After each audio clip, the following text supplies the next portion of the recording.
দেশনেত্রী খালেদা জিয়া, খালেদা জিয়া, তারেক রহমান।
উপলক্ষে পিরোজপুর জেলা স্বেচ্ছাসেবক দল করতে আজকের রেলি ও আলোচনা সভা, পরিষ্কার পরিচ্ছন্নতা এবং বৃক্ষরোপণ কর্মসূচি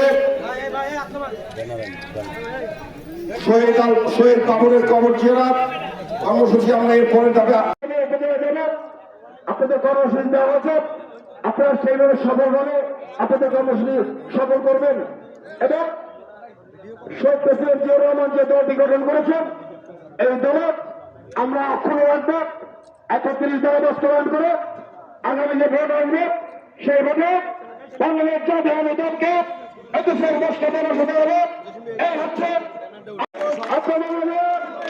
এবারে বক্তব্য জন্য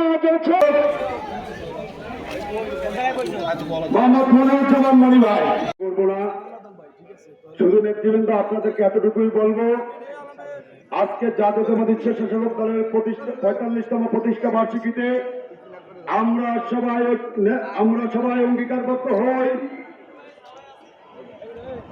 বাংলার রাখাল রাজা, গণতন্ত্রের প্রবক্তা, স্বাধীনতার মহান ঘোষক, তারই উত্তরসূরি বাংলাদেশের গণতন্ত্রের আর এক নায়ক দেশটার জনাব তারেক রহমান যতদিন পর্যন্ত এই দেশে না আসবে ততদিন পর্যন্ত আমরা ধৈর্য সহকারে থাকবো এবং সেন্ট্রাল কর্তৃক যে নির্দেশনা আসে, যে প্রোগ্রাম আছে, আমরা সুষ্ঠুভাবে সবাই পালন করবো ইনশাআল্লাহ।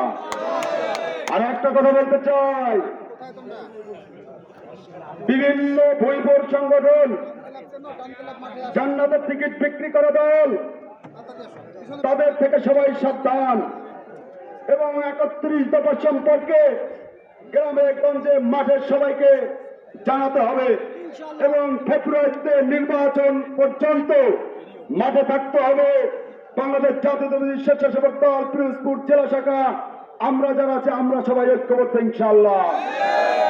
নির্বাচনের জন্য কোন দল যদি বাধাগ্রস্ত করে আমরা তার মোকাবেলা করবো ইনশাআল্লাহ। আমি আমার বক্তব্য দীর্ঘায়িত করবো না। ঘোষণা করেন সেই থেকে জাতীয়তাবাদী স্বেচ্ছাসেবক দলের